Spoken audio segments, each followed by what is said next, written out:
Donna. I grew up as a Catholic in the Catholic religion as a child, and then I reverted back to Islam back in 1999. আমার নাম আয়েশা করুনার। আমি বেড়ে উঠেছি একজন Catholic হিসাবে, Catholic ধর্মের মধ্যে একজন শিশু হিসাবে। আর তারপর আমি ইসলাম গ্রহণ করেছি 1999 সালে। ছেলেবেলা থেকে এক প্রকার আমি ধার্মিকই ছিলাম। আমার বাবা ধার্মিক ছিলেন না, তবে আমার মায়ের ছিল খুবই রিলিজিয়াস ব্যাকগ্রাউন্ড, কারণ তার মা ছিলেন একজন নান। তাই আমি বেড়ে ওঠার দিনগুলিতে ক্যাথলিক স্কুলে গিয়েছি, আর আমি চার্চেও যেতাম প্রতি রবিবার। আর আমি এক কথায় খুবই ভালোভাবে পরিচিত ছিলাম বাইবেলের সমস্ত স্টোরিগুলোর সঙ্গে, এছাড়াও বাইবেল সম্বন্ধীয় সমস্ত কিছুর ব্যাপারে। বাট আমি যখন আমার টিনেজ বয়সে পৌঁছালাম, আমি সম্ভবত আর প্র্যাকটিসিং রইলাম না, কিন্তু আমি যেন কোনো কিছুর খোঁজ করছিলাম। আর যখন আমি আমার জীবনের এক কঠিন পর্যায়ের মধ্য দিয়ে যাচ্ছিলাম, আসলেই আমি দারুণভাবে সংগ্রাম করছিলাম অনেক বেশি মদের নেশার সঙ্গে, লটস অফ ড্রিঙ্কিং, পার্টিং আর এই ধরনের সব কাজ। আর আমার মনে আছে এক রাত্রিতে আমি দারুণভাবে নিরাশ হয়ে মেঝেতে বসে পড়লাম আর গডের কাছে প্রার্থনা করতে লাগলাম, আমাকে সাহায্য করুন। আর এর কিছুদিন পর থেকেই এক প্রকার আমার জার্নি শুরু হয়ে গেল, কারণ আমি একজনের সাক্ষাৎ পেলাম আমার ডান্স ক্লাসে, আর আমরা সেখান থেকে কফি খেতে গেলাম। আর সেই সময় আমি জানতাম না যে তিনি একজন মুসলিম। আর আমরা কথা বলতে শুরু করলাম, আর একটা পর্যায়ে আমরা ধর্মে গিয়ে পৌঁছালাম। আর তিনি আমাকে জিজ্ঞাসা করলেন, তুমি কি বিশ্বাস করো যে জিসাস গডের সন্তান? আর আমি বললাম, of course, Jesus is the son of god. আসলে আমরা সবাই গডের সন্তান, তবে জিসাস গডের বায়োলজিক্যাল সান নয়।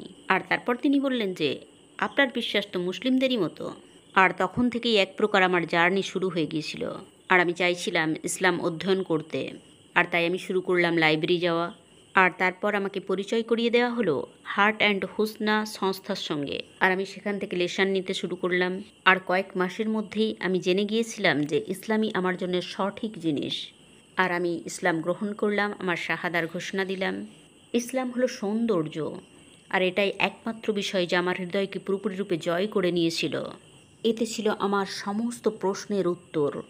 প্রত্যেকটা প্রশ্ন যা আমি করেছিলাম ইসলামের ব্যাপারে, যে সমস্ত প্রশ্ন একজন ক্যাথলিক হিসাবে আমি করতে পারতাম, অথবা অন্য যে কোনো ধর্মের অনুসারী হিসাবে, ইসলামে সব সময় ছিল তার উত্তর।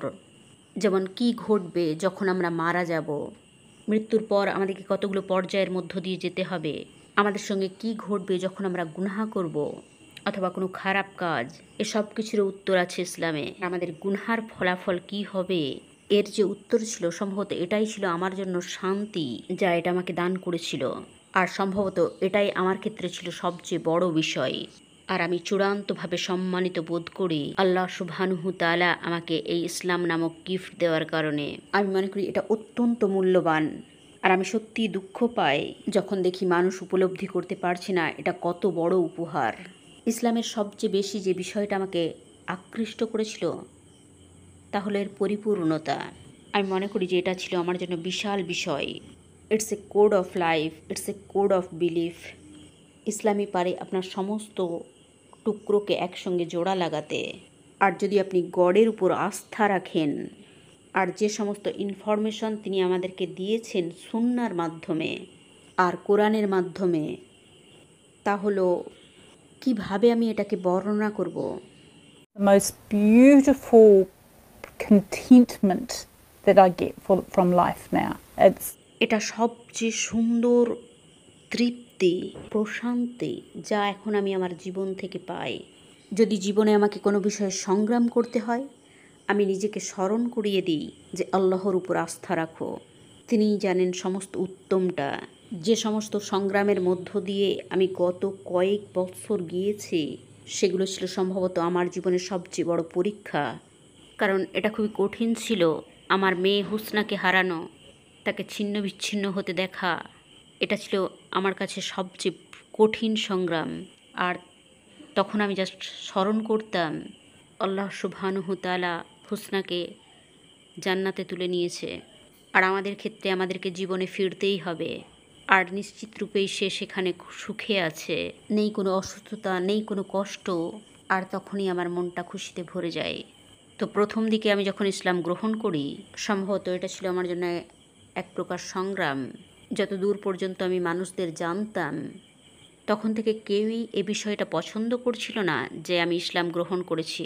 আমি হারিয়েছিলাম আমার বেশিরভাগ বন্ধুদের, শুধুমাত্র বিশেষ একজনকে ছাড়া। তারপর আমি আর আমার মম, আমরা একে অপরের সঙ্গে খুব বেশি কথা বলতাম না, কারণ তিনি চাইতেন আমি ক্যাথলিক ধর্মে ফিরে আসি। তো প্রায় 15 বৎসর সময় লেগেছিল। তারপর তিনি মানতে পেরেছিলেন আমার ইসলাম গ্রহণ করাটাকে। আর এটা ছিল কারণ তিনি আমাকে নিয়ে চিন্তিত ছিলেন পেরেন্টস হিসাবে। আসলে ইসলামকে এমন একটা কালচার হিসাবে দেখা হতো যেখানে তাদের চিন্তাগ্রস্ত হওয়াটা খুবই স্বাভাবিক ছিল। তো সময়ের সাথে সাথে জাস্ট আমাকে আমার বিশ্বাস প্র্যাকটিস করতে দেখে যখনই আমি তার কাছে যেতাম, তার কাছে থাকতাম, তিনি দেখতেন আমি মানুষের সঙ্গে কীরকম আচরণ করছি, আর আমার সব কিছু দেখে তিনি রিল্যাক্সড হয়ে যেতেন। আর তিনি আসলেই খুশি হতেন আমাকে খুশি দেখে। আর এটা ছিল আমার জন্য বড় আনন্দের বিষয়। তো ইসলাম আমার জীবনটাকে পাল্টে দিয়েছে আমাকে খুশি দিয়ে। ইসলামকে খুঁজে পাওয়ার আগে আমি গিয়েছি ডিপ্রেশন, এই সমস্ত কিছুর মধ্য দিয়ে। আর কোনো অবস্থাতেই আমি গিভ আপ করিনি, আমি আমার বিশ্বাসকে ত্যাগ করিনি। Never, ever give this up again. Never, ever would I, for no one, would I give up Islam. কারোর জন্য কখনো ইসলাম ত্যাগ করিনি।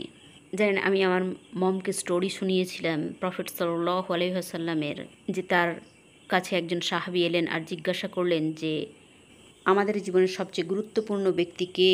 তিনি বললেন তোমাদের মা। 3 বার সাহাবী সেই প্রশ্ন করলেন, 3 বারই উত্তর দিলেন মা। চতুর্থবার তিনি বললেন যে তোমাদের বাবা।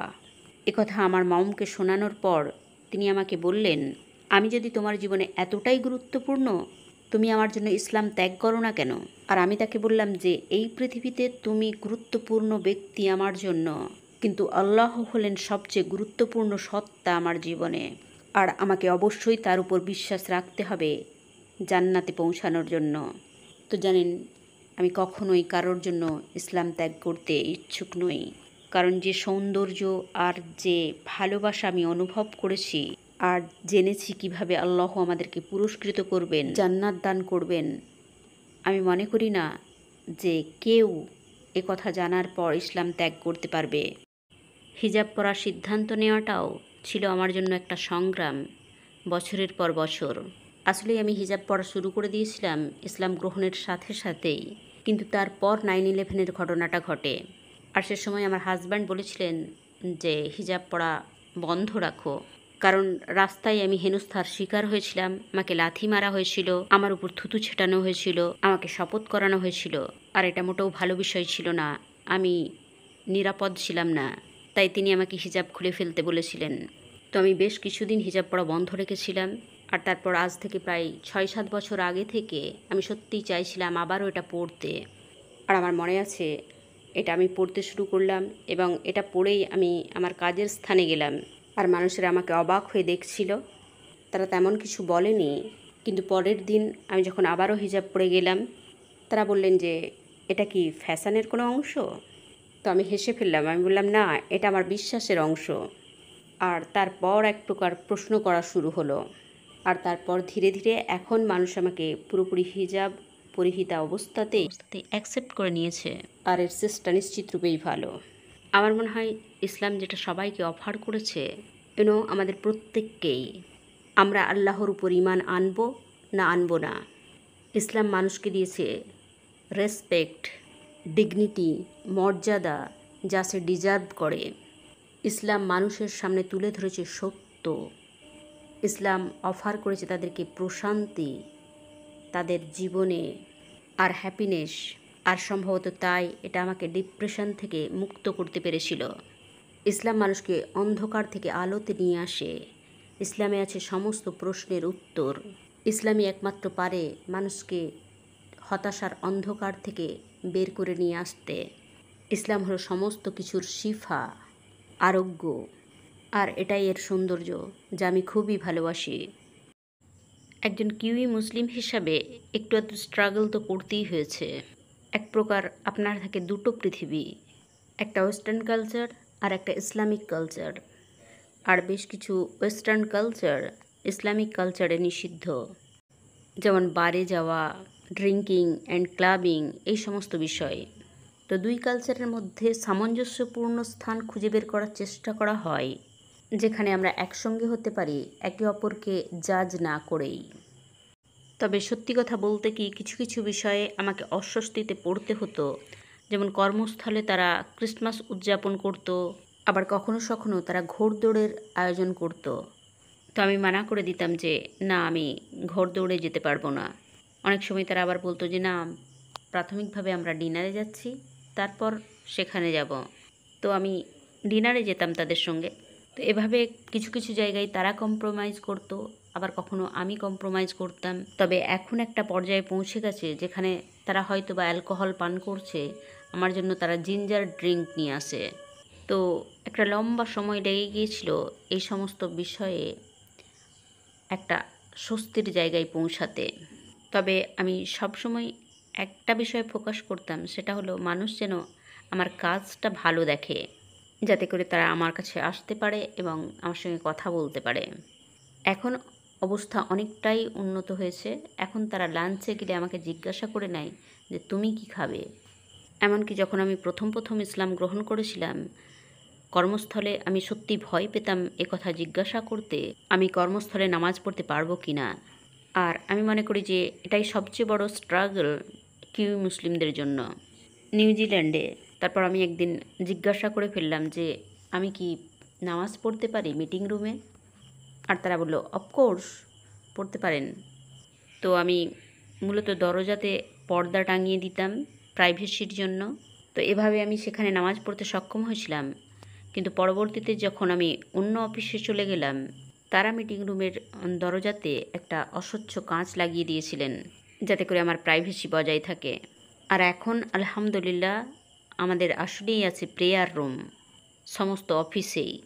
তো ধীরে ধীরে কোম্পানিগুলো অ্যাকসেপ্ট করে নিয়েছে বিভিন্ন মানুষের বিশ্বাসকে, আর কর্মস্থলে তাদের জন্য জায়গা নির্দিষ্ট করে দিয়েছে, যাতে করে তারা তাদের বিশ্বাস প্র্যাকটিস করতে পারে without feeling judged or anything. Place is fantastic. So the more we can actually communicate actually helps to bridge. It's important that we can communicate together.